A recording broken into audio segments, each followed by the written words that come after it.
Le verset biblique d'aujourd'hui se trouve dans Psaume 42, le verset 1 à 2. Psaume 42, verset 1 à 2. Si vous y êtes, je fais lecture. Au chef des chantres, cantique des fils de Corée. Comme une biche soupire après les courants d'eau, ainsi mon âme soupire après toi, ô Dieu. Amen.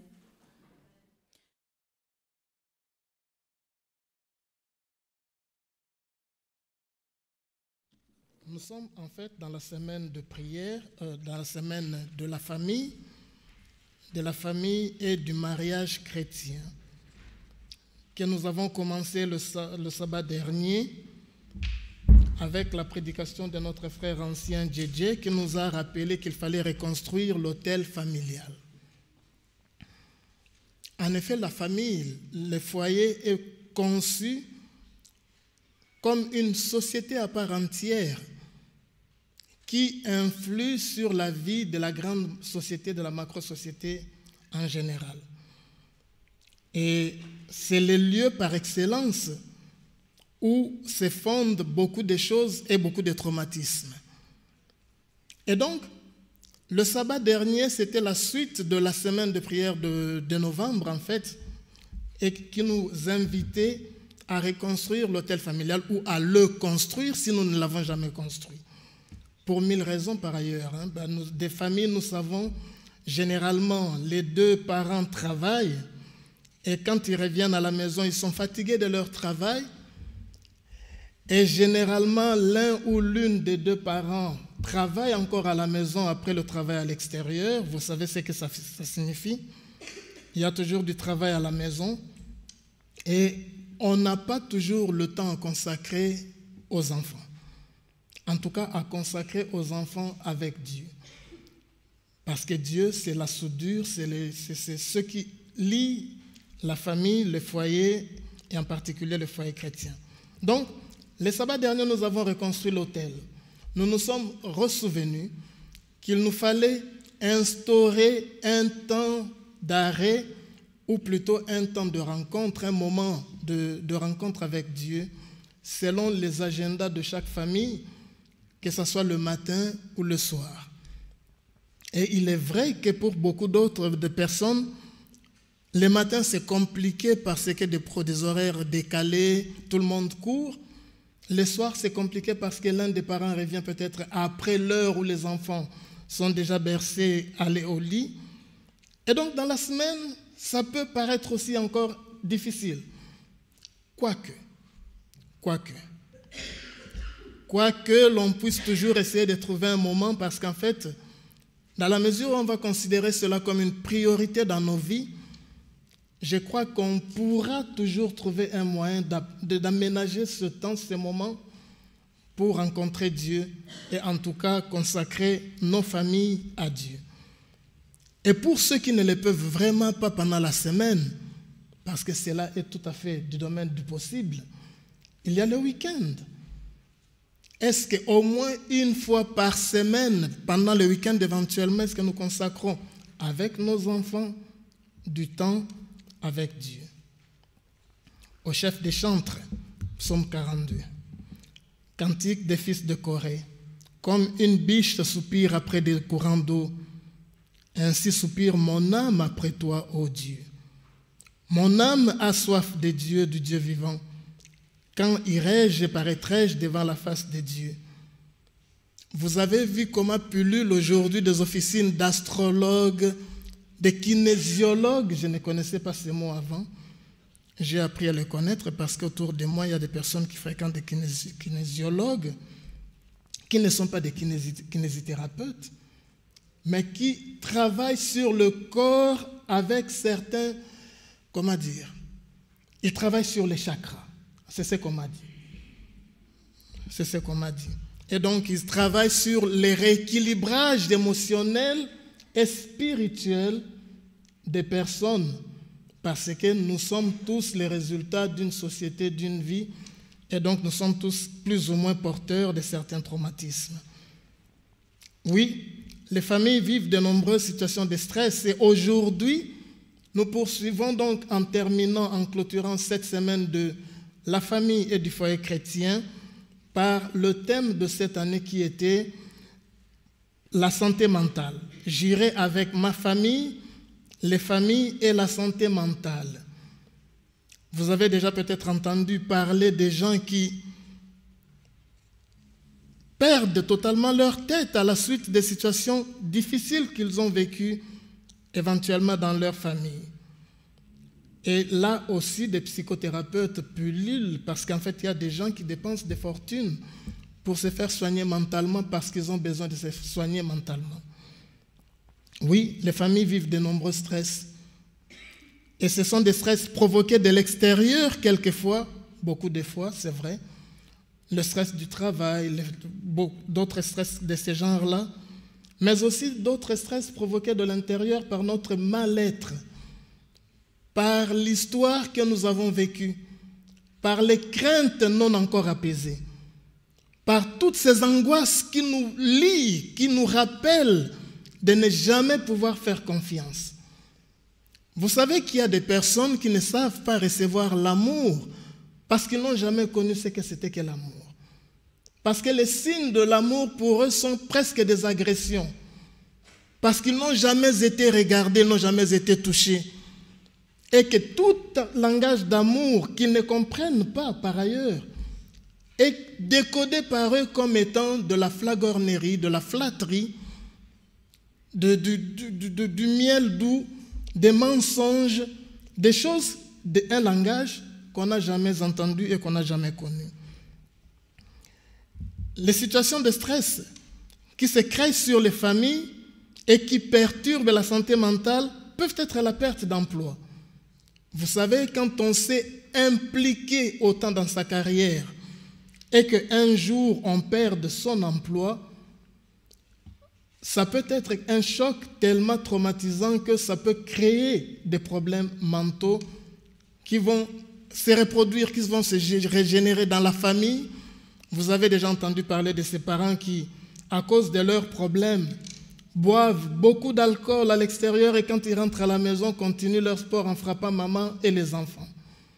Ou alors maman qui est en mal-être et qui commence à insulter tout le monde à la maison sans savoir pourquoi en réalité elle insulte et que peut-être ce sont des cris d'aide, d'appel à l'aide, de secours par rapport à ce que la personne ne sait pas vivre à l'intérieur d'elle-même. La perte d'un être cher. Quand on a perdu quelqu'un que l'on aimait beaucoup, les disputes fréquentes et incessantes des parents dans les familles, quand on ne sait pas régler ses problèmes en chambre et que l'on règle ça devant les enfants, et que pour les enfants, tout système familial s'est réduit à des disputes entre papa et maman. C'est tout ce qu'ils auront connu. Et que ça les perturbe, ça les freine, et ça leur fait croire qu'il ne faudrait surtout pas se mettre en couple parce que les couples, c'est quelque chose qui ne marche pas. Les dénigrements. Quand on parle de l'autre, toujours dans le sens de le dénigrer, d'une certaine façon, rire de quelqu'un, se moquer de quelqu'un. Les humiliations, les abus de tous ordres et autres maltraitances tant physiques que mentales. Tous ces problèmes déstructurent les familles et ne croyez pas que cela est innocent.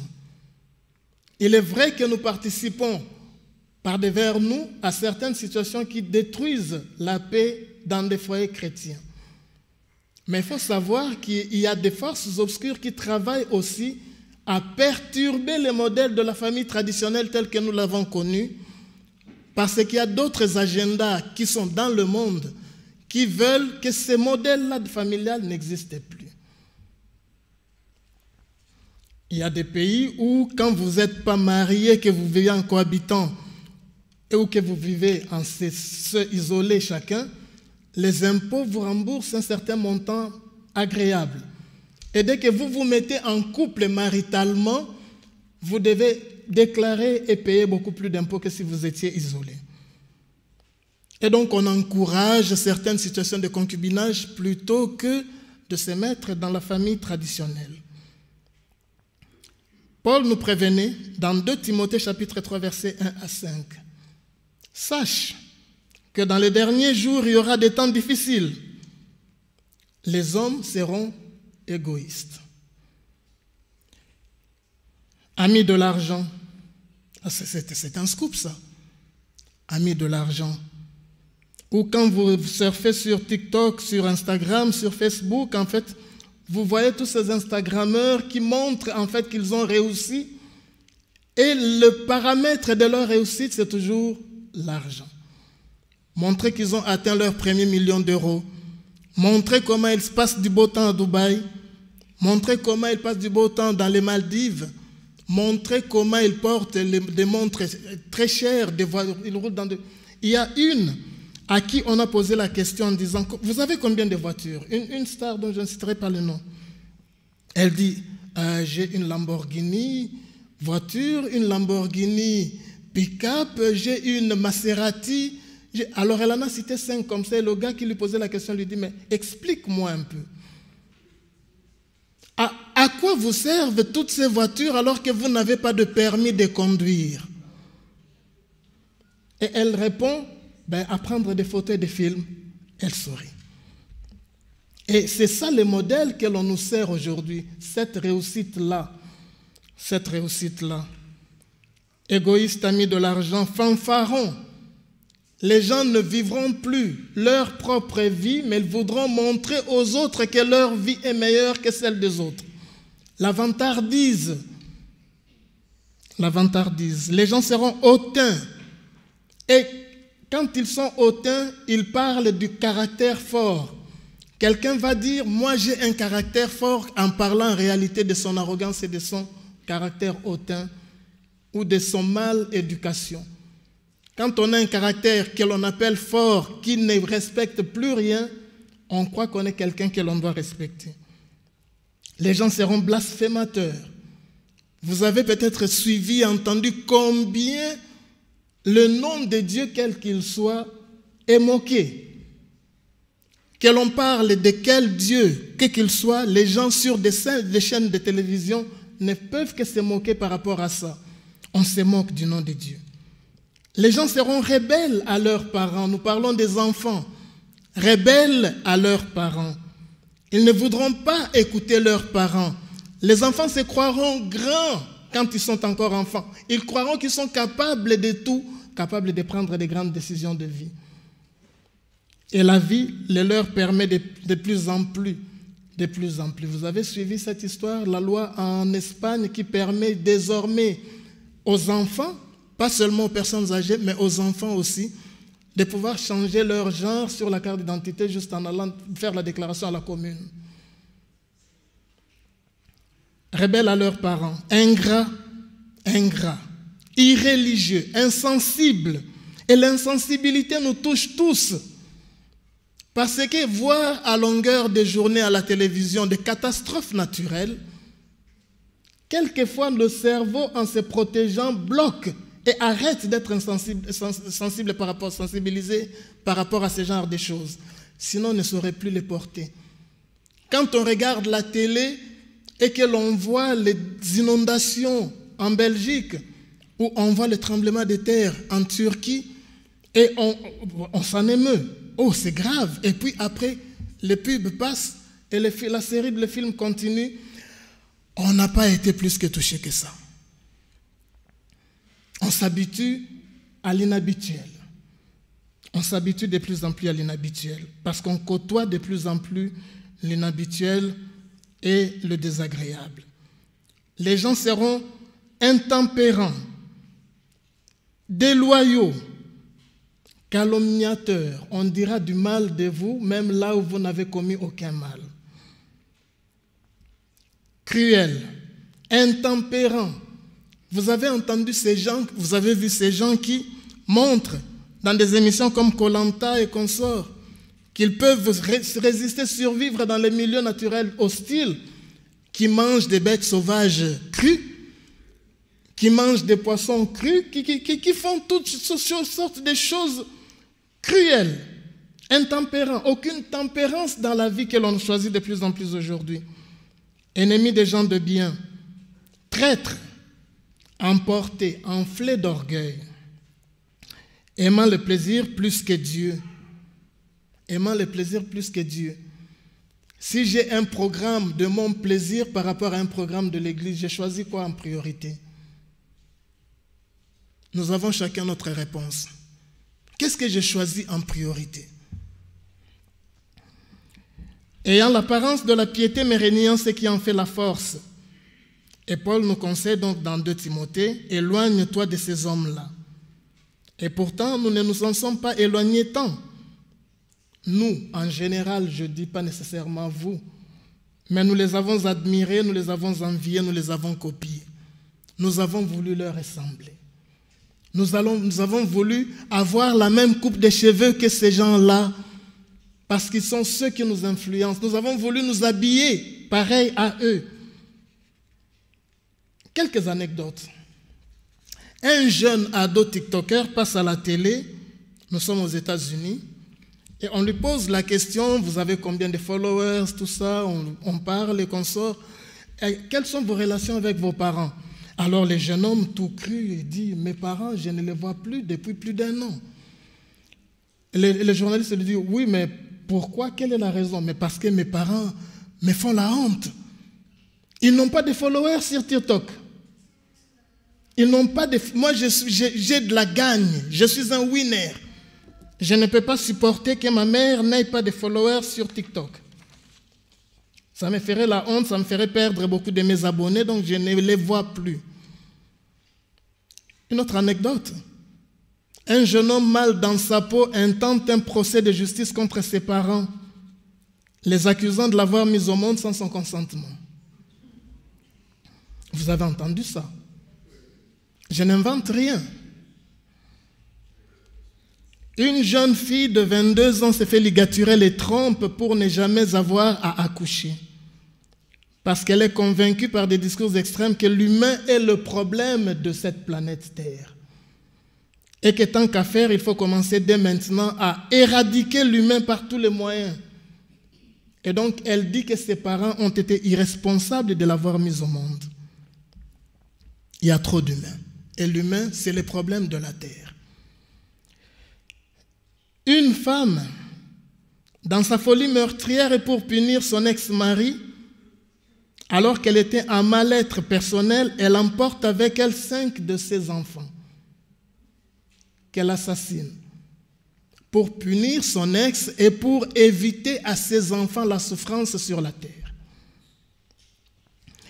Un homme fou de colère va retrouver son ex-femme, son beau-père et sa belle-mère et les tue tous avant de retourner l'arme contre lui-même. Des jeunes filles sur Instagram à qui on pose des questions personnelles en disant « Est-ce que vous seriez prêt à coucher avec n'importe qui pour combien d'argent ?» Ah, moi, pour 100 €, je couche avec n'importe qui. Et pour 200 €, je trompe mon copain. Des jeunes étudiantes à qui on a posé la question sur les sugar daddy déclarent « Oui, j'ai un sugar daddy, ce n'est pas de la prostitution. C'est juste quelque chose de sympa, c'est normal, il m'achète des Rolex, il me fait entrer dans des beaux restos. » Et ainsi de suite. On peut en citer des anecdotes aujourd'hui de plus en plus que l'on entend et sur lesquelles on rit, qui ne nous touchent presque plus, sur lesquelles on rit de plus en plus. Et généralement, certains des chrétiens, comme des moutons de panurge, sautent pieds et poings liés dans ces nouveaux modèles et embrassent les mêmes modes de vie que le monde, oubliant les conseils bibliques de Paul en 2 Corinthiens chapitre 6, verset 4, qui nous rappelait, selon la version Bible Martin, « Ne portez pas un même joug avec les infidèles, car quelle participation y a-t-il de la justice avec l'iniquité? Et quelle communication y a-t-il de la lumière avec les ténèbres ?» Vous comprenez cette version? Ça vous parle? Vous comprenez ce qu'il est en train de dire? Vous ne comprenez pas ce qu'il est en train de dire? Il dit, ne portez pas un même joug avec les infidèles. Ne vous mettez pas sous un même lien avec les infidèles. Car quelle participation y a-t-il de la justice avec l'iniquité? quel est le rapport à mettre ensemble entre la justice et l'injustice? L'iniquité ayant comme synonyme l'injustice. Le fait de ne pas avoir de justice là. Comment peut-on mettre l'injustice et la justice ensemble et dire que ça marche bien ensemble? Quelle communication y a-t-il de la lumière avec les ténèbres? Comment peut-on mettre la lumière et la ténèbre ensemble, sous un même joug? Sous un même joug.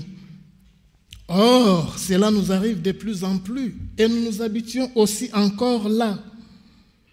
Comme le monde, nous couchons quelquefois en dehors des mariages. Comme le monde, nous avons des copains et des copines que nous appelons chiquement pour faire beau, boyfriend, girlfriend. Comme ça passe mieux. Et on ne comprend pas qu'en fait, nous sommes en train de tomber dans le concubinage. Comme Lot à Sodome, nous relativisons de plus en plus et nous nous adaptons au monde alentour, au lieu d'être les têtes que le monde devrait suivre. Comme le monde, nous intégrons et répétons souvent aveuglément le mantra habilement conçu qui dit « l'amour suffit ». Seul l'amour compte. On va vous montrer un couple atypique et vous dites « oui, mais quel est le problème? Ils s'aiment. Ils s'aiment. » J'ai discuté hier avec mes amis et je leur disais, l'autre jour, je suivais la radio Judaïka et les jeunes étaient en train de dire, savez-vous qui sort maintenant? C'est du pipolarisation, du pipolisme. Savez-vous qui sort aujourd'hui avec Leonardo DiCaprio?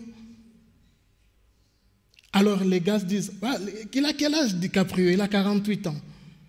Ah, il sort avec une belle mannequin juive, ben, c'est comme ça qu'ils ont dit, qui s'appelle Eden Polani et qui a combien? 19 ans. Plus petite que ma fille. Et je disais donc à mes amis, vous vous rendez compte si ma fille me présentait un gars de 50 ans? Comment je réagirais? Comment je réagirais? Alors, il me dit, tu ne réagiras pas. Tu ne réagiras pas. Est-ce que ça vous choque? Moi, ça m'a choqué. Moi, ça m'a choqué. Après, on dit l'amour n'a pas d'âge. Moi, ça m'a choqué. Parce que quand l'autre, je vais dire, quand la petite voudra sauter à la corde, le papa de 50 ans voudra se reposer sur le canapé. Et petit à petit, ils auront deux vies différentes dans la même maison. Quand elle voudra regarder Disney, lui voudra regarder Ushuaïa. Ils n'auront pas une même vie. Je ne suis pas en train de dire que cela est un péché, la différence d'âge. Je suis en train de dire comment nous nous habituons à certaines choses qui, en réalité, nous choqueraient sous d'autres conditions. Jean 17, versets 15 à 17. Jésus qui fait sa dernière prière au Père, en consacrant ses disciples à Dieu. Vous vous souvenez de cette prière de Jean 17? Je suis en train de m'en aller, je suis un avec toi, fais qu'il soit un, comme nous sommes un, toi et moi.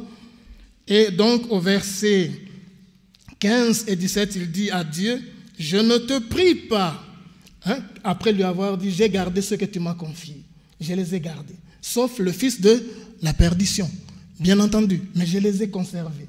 Je ne te prie pas de les ôter du monde, mais je te prie de les préserver du monde, de les préserver du mal. Parce que nous sommes dans le monde. Nous travaillons dans des compagnies qui ne nous appartiennent pas. Nous participons au monde. Mais Jésus dit, nous ne sommes pas du monde. Et notre caractère, notre comportement devrait être différent de celui des gens du monde. Ils ne sont pas du monde, comme moi je ne suis pas du monde.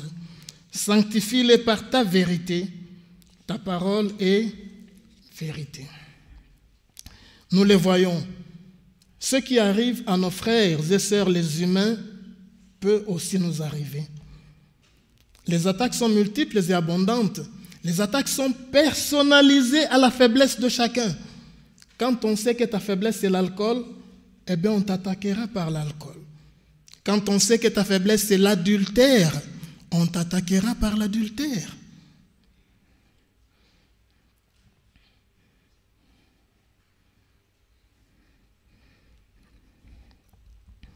Sans relâche, nous sommes attaqués, nous sommes cernés et nous sommes ciblés.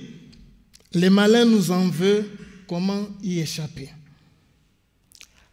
C'est là que se dressent les foyers chrétiens. Voulus par les créateurs comme le dernier rempart contre toutes ces dérives. Véritable centre d'entraînement, le foyer chrétien se veut le lieu de la bienveillance, comme fruit de l'esprit de Galates 5, 22. Le foyer chrétien est une armée organisée et disciplinée pour réussir là où le monde nous pousse à échouer. Le foyer chrétien, c'est un fruit qui produit la bienveillance afin d'élever et de rendre digne ceux qu'il touche autant qu'il l'apaise. Je ne voudrais pas culpabiliser, car il ne s'agit pas de culpabilisation, puisque vous le savez bien, autant dans nos familles, dans certaines de nos familles, comme dans certaines de nos églises, il existe des gens hermétiques à la bienveillance. Je vous l'ai dit au début, il y a des personnes incapables de recevoir l'amour, parce que c'est un langage qu'ils ne connaissent pas. Et ce n'est pas nécessairement par mauvaise foi, c'est un langage qu'ils ne connaissent pas. Pour 1000 raisons que nous n'évoquerons pas ici, et ces raisons sont peut-être liées à des traumatismes de la tendre enfance, pardon, ou à un mal plus profond que nous ne savons cerner, car il ne s'agit pas de s'en vouloir quand on ne réussit pas à faire quelque chose de beau, de bien dans la famille. Il ne s'agit pas de dire « je m'en veux parce que je n'ai pas réussi à faire que tous mes enfants soient chrétiens ». Il ne s'agit pas de s'en vouloir, mais il s'agit de faire tout notre possible, tout notre mieux, avec toute bonne foi, pour réussir là. Et quand nous avons fait tout ce que nous devions faire, ne pas croire que c'est nous qui sommes le héros, mais que c'est Dieu. Là où je ne peux plus, je dois avoir le courage, la force, l'humilité de m'arrêter et de laisser à l'autre de prendre sa responsabilité, sa part. Et de laisser à Dieu de continuer à travailler dans le cœur de l'autre, comme il nous a dit dans Jean 16, que le Saint-Esprit nous convainc du péché. Ce n'est pas moi qui convaincrai du péché l'autre, c'est le Saint-Esprit qui convainc du péché. Combien de parents n'ont-ils pas été déçus parce que tous leurs enfants ou certains de leurs enfants ont quitté l'Église, n'ont plus de relation avec Dieu. Ils n'ont pas réussi à insuffler leur foi dans le milieu familial. C'est perturbant. C'est perturbant. Et c'est là qu'on dirait, ah, vous savez, s'il n'a pas réussi là, il y a un problème. Et Jésus va nous dire, nul n'est prophète en son pays, chez soi. Parce que le diable y travaille très fortement. Très, très, très fortement. En effet, pour citer quelques exemples d'échecs, Ève et Adam ont échoué dans leur éducation. Mais qui a échoué dans l'éducation d'Ève et Adam pour qu'ils puissent, alors qu'il n'y avait rien d'autre? Comment est-ce que Ève et Adam ont pu échouer alors que celui qui les éduquait était Dieu? Comment est-ce que Caïn a pu échouer alors que Dieu lui parlait directement? Mon fils, attention, le mal est tapis à ta porte. Mais toi, résiste-lui. Ou comment pourrait-on dire de Ésaü, dont à la naissance, la parole a déclaré, à la naissance, il n'avait pas encore vécu. J'ai aimé Jacob et j'ai haï Ésaü. Donc, il peut se faire que dans nos familles, nous ne réussissions pas nécessairement à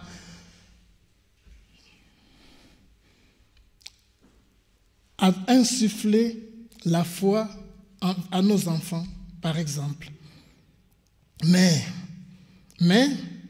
nous devons faire tout notre possible. Et c'est là que nous arrivons à la bienveillance. La bienveillance dans la famille pour lutter contre la mauvaise santé mentale, émotionnelle et spirituelle. Nous allons faire très vite parce que c'est juste la clôture de la semaine de la famille et du foyer chrétien. Et nous allons analyser la bienveillance sous deux formes. La bienveillance verbale et la bienveillance physique. Et la bienveillance verbale, nous allons la voir dans le cadre des compliments, des bonnes paroles. Et la bienveillance physique, nous allons le voir dans le cadre du toucher. Toucher qui peut aller sur les câlins, les massages. La bienveillance. La bienveillance étant le fait de vouloir le bien à quelqu'un sans rien attendre en retour. Juste vouloir le bien. Juste vouloir le bien. C'est l'action de la bienveillance, les compliments par les compliments, dont la bienveillance verbale par les compliments. C'est l'action de féliciter quelqu'un d'un mérite quelconque ou pas, par des paroles louangeuses, des éloges, des félicitations. La galanterie en fait partie. Vous savez, cette époque où on tenait la portière aux dames, cette époque où quand on montait les escaliers, on était devant les dames pour ne pas voir leurs jupes. Vous avez entendu parler de ça? Vous saviez ça? Quand les escaliers sont montants et que la dame a une jupe, eh bien les messieurs passent devant les messieurs. Les hommes passent devant. Et quand c'est descendant, évidemment, l'homme reste derrière. Toujours prêt à soutenir les dames. La galanterie. La galanterie qui est attaquée aujourd'hui parce que quand tu ouvres maintenant une portière à une collègue, elle te répond gentiment, pour qui tu te prends? Tu crois que je n'ai pas assez de force pour ouvrir la portière moi-même? Les femmes sont capables de même prouesses que les hommes. Et là, les hommes deviennent émasculés. Ils ont peur. Ils ne savent plus complimenter parce que le compliment est suspecté. Quand tu dis à une femme, « Waouh, tu es belle », l'autre croit, « Ah, il veut me pécho, il veut me draguer ». C'est sérieux ce que je dis. C'est sérieux ce que je dis. Tu dis à une dame, « Waouh, tes habits sont beaux. Ah, tu es en train de me mater. » Nous sommes perturbés. Nous ne savons plus faire le bien. Parce que le monde met de la suspicion sur ce qui est beau, ce qui est bon. Et nous tombons dans les panneaux. Et nous tombons dans les panneaux. Peut-être parce que le romantisme étant passé par là, on a surutilisé les compliments en faisant du mensonge. Et le monde l'a compris très vite. Vous savez, quand vous allez rendre visite à quelqu'un qui a accouché et qu'il est dans les louanges en disant « Ah, mon enfant, que vous voyez, vous dites « Il n'est pas mignon ce bébé », mais vous ne pouvez pas le dire. Vous êtes obligé de mentir. En mentant petit à petit, les gens ont compris que quand tu commences à complimenter, quelquefois au bureau, j'arrive et je complimente certaines collègues. Moi, je complimente, je le fais. Voilà, ça me fait du bien de faire ce bien-là. Et alors, il y a un collègue qui me charrie toujours en disant « Ah, Fragonard veut quelque chose. » Et tout le monde rit. Et après, ça crée des malaises. Mais bon, mes collègues me connaissent assez. Elles rient de mes compliments et elles les prennent. Elles les prennent.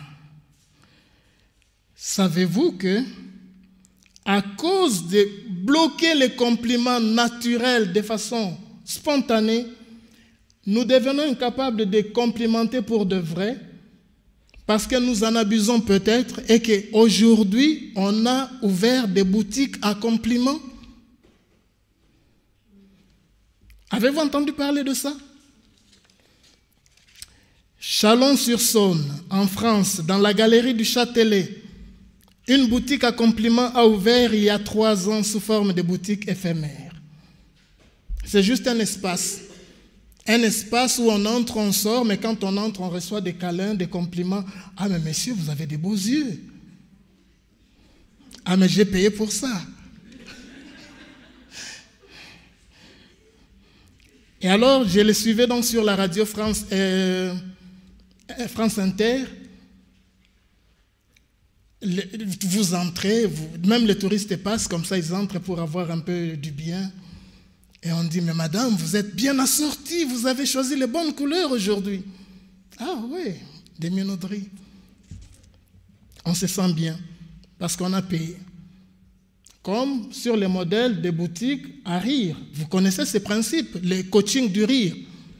Parce que nous avons arrêté de rire naturellement, on nous réapprend à rire.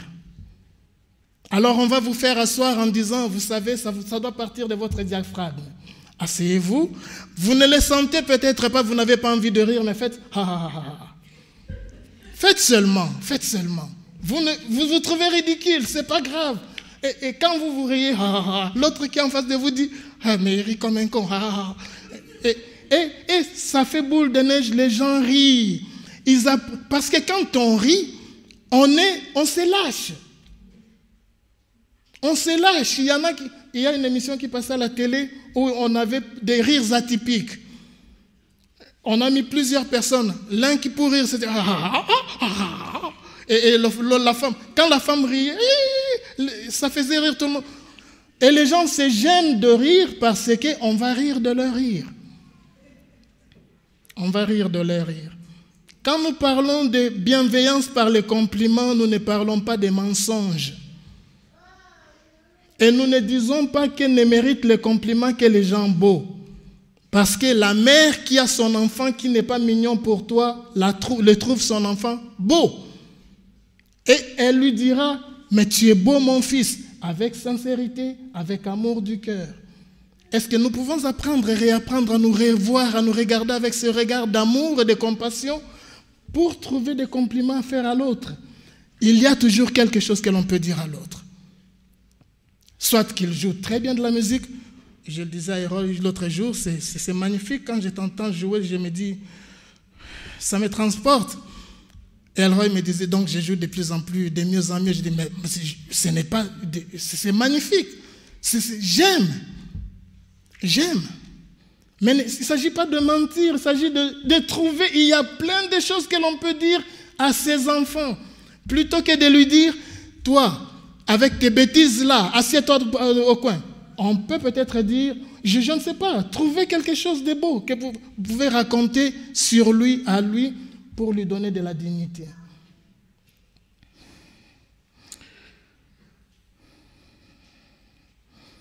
Les compliments vrais impliquent de dire la vérité à ceux que nous aimons. Une vérité qui peut faire mal quelquefois, parce qu'il ne s'agit pas de lui mentir, mais pour le sauver, pour le guérir. Regardez avec les yeux d'amour des parents émerveillés qui inondent de plein de belles paroles sans efforcer leurs enfants. Et ils disent, mais tu es beau mon fils, mais tu es beau.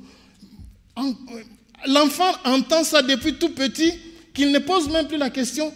Vous savez, dans ces couples, on dit, qu'est-ce que tu aimes chez moi?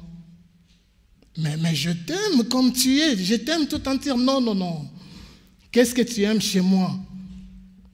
Et tu commences à chercher ce que... Alors que quelquefois, quand on aime la personne tout entière. Après, on peut toujours dire, waouh, j'aime comment tu as fait tes ongles. Waouh, j'aime ton regard. J'aime la façon dont tu prends soin des autres. Il y a des choses à dire par là. Pour éviter la mauvaise santé, des maladies mentales dans les familles, apprenons à dire des choses positives, des bonnes choses à nos enfants, mais des choses vraies.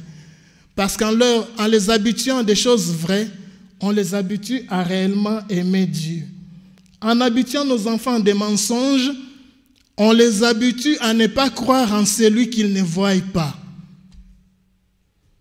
Quand on leur manque que Père Noël, Père Saint-Nicolas, voilà, ce genre de choses, va passer, remettre... Quand l'enfant grandit, il a compris qu'il n'existait pas. Comment est-ce qu'il aura la capacité, la facilité de croire en Dieu? En revanche, dire aux enfants que Saint-Nicolas n'existe pas, mais j'aime bien cette période pour te faire des cadeaux, ça c'est pas grave. Fais-lui c'est le cadeau, mais ne lui mens pas que c'est Père Saint-Nicolas qui va descendre de la cheminée. Créer des fake news pour détruire la vérité, c'est faire du tort à la vérité de Dieu.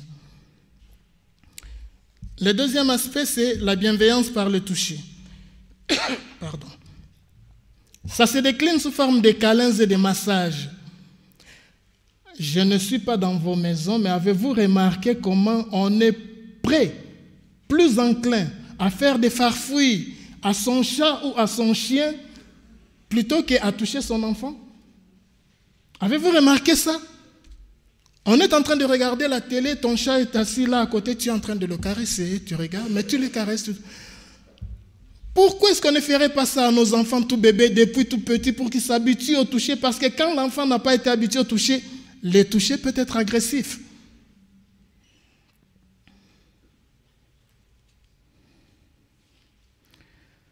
Et preuve que nous avons besoin du toucher, regardez seulement le nombre de massages, des salons de massage qui s'ouvrent jour après jour.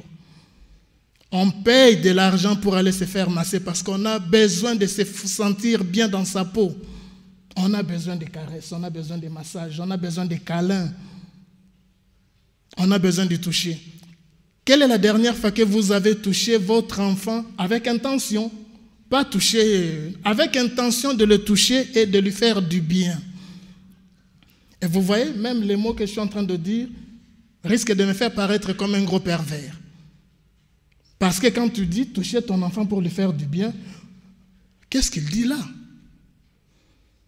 Mais bien sûr, je suis dans une belle équipe au travail où quelquefois vous êtes en train de discuter de tout et de rien et puis une collègue ou un collègue passe derrière toi et commence à te masser les épaules, à te masser les coups. Juste comme ça, c'est agréable, cette façon de partager, sans aucune arrière-pensée, sans rien attendre de retour. Sans rien attendre de retour. Les câlins génèrent des hormones de bonheur dont les tout-petits ont besoin pour grandir en confiance. Et par leur action mécanique sur la peau à travers tous les nerfs qui la serpentent, les massages véhiculent au cerveau des messages de quiétude et d'apaisement, autant qu'une acceptation de soi dans cet abandon de soi au regard de l'autre à qui nous nous abandonnons et dont nous savons qu'il nous aime et qu'il nous protège. Les dimanches, comme ça, vous mettez la table. Pour ceux qui ont des bancs de massage, c'est magnifique. Sinon, sur la table de la salle à manger, vous mettez des coussins, des couvertures. Eh, viens, couche-toi là, monte. Et vous commencez à le masser pendant que vous regardez votre émission de cuisine ou, je ne sais pas, quelque chose comme ça. Se masser entre conjoints. Se masser entre conjoints. Apprendre à s'apprivoiser dans le cercle protégé de la famille. Les foyers chrétiens équilibrés et stables, où chacun connaît sa place et assume ses responsabilités dans le respect et l'amour les uns des autres, sont un lieu d'une éducation saine, d'ouverture d'esprit et de confiance. Bien entendu, je sais qu'il y a des familles dans lesquelles il y a des abus sexuels, où il y a de l'inceste. Il ne s'agit pas d'être naïf. Mais je sais que ce n'est pas nécessairement la grande majorité des familles. Les incestes ne sont pas dans toutes les familles. J'espère, je crois. Et donc, les toucher peut être tout à fait innocent et bénéfique dans beaucoup de familles. Donner des câlins à Adam, il les aime certainement. Et il y a des enfants qui les attendent en plus, ils savent, vas-y, va venir, il te prend. J'ai regardé des tutos, des vidéos, des chats qui aiment être massés, et quand le maître ne les masse plus, il tire la main de son maître, il la pose. Masse-moi. Les animaux aiment ça, les bébés aiment ça aussi. Les grandes personnes aussi aiment ça. Sinon, où irait-on chercher la paix et le bien-être, la bienveillance de tous ces petits qui en ont besoin, quand nous sommes fatigués et harassés au dehors, quand nous sommes troublés et tourmentés au dedans par autant d'attaques et de tentations auxquelles nous devons faire face? Sinon, dans les foyers, quel rempart puissant au pétage des plombs qui peuvent nous guetter tous? Dans les foyers qui est un doux refuge, et le foyer chrétien, en l'occurrence, que Dieu a voulu comme un doux refuge. Résister à la maladie mentale dans les familles par la bienveillance. Bienveillance verbale, bienveillance physique. Et pas que dans les familles. Dans notre Église, qui est aussi une famille, utilisez la bienveillance verbale. Tu es beau.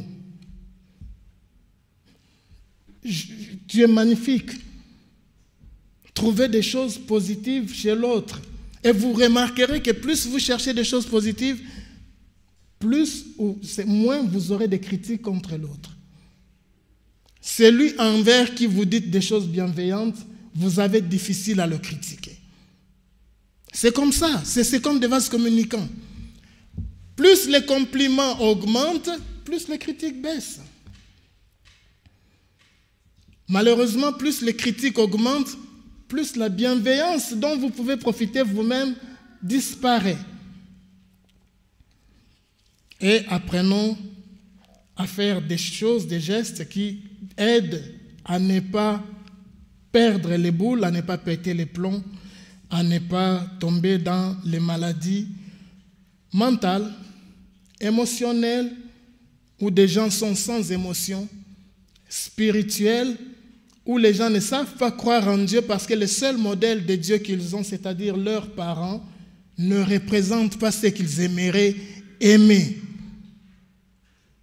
Et que nous leur apportions le bien-être dont ils ont besoin ici sur terre pour travailler à acquérir, à recevoir le bien-être éternel que Dieu nous prépare, que Dieu nous a promis, à savoir l'éternité. Amen.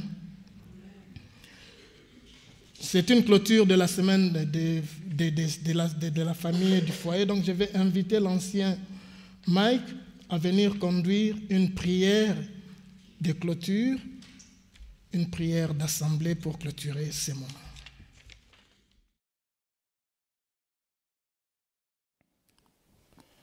Prions. Dieu tendre Père céleste, Dieu miséricorde, compatissant, riche en bonté et lent à la colère. Avec mes frères ici présents, nous nous retrouvons dans ce lieu sacré pour te demander le pardon de nos fautes. Nous n'avons pas toujours bien fait les choses avec nos frères et sœurs, avec nos conjoints. Mais ta parole nous dit,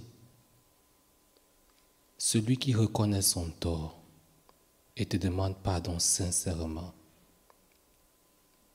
tu le rendras plus blanc que la neige. Ainsi donc que chacun de nous ici présents soit rendu blanc comme la neige. Nous te présentons nos foyers, les jeunes couples, ceux qui sont plus âgés. Soutiens chacun d'eux. Avec ce monde qui va à la dérive, nous te prions, nous te supplions, comme tu l'as promis dans ta parole, tu ne nous laisseras pas orphelins, tu nous accorderas ton Saint-Esprit. Accorde-nous davantage, inonde chaque foyer de ton esprit de discernement, de ton esprit de pardon, de ton esprit de joie, de ton esprit de paix, de ton esprit d'espérance, de l'esprit de prière. Qu'en ce mois de la famille, chaque foyer, chaque couple puisse être restauré.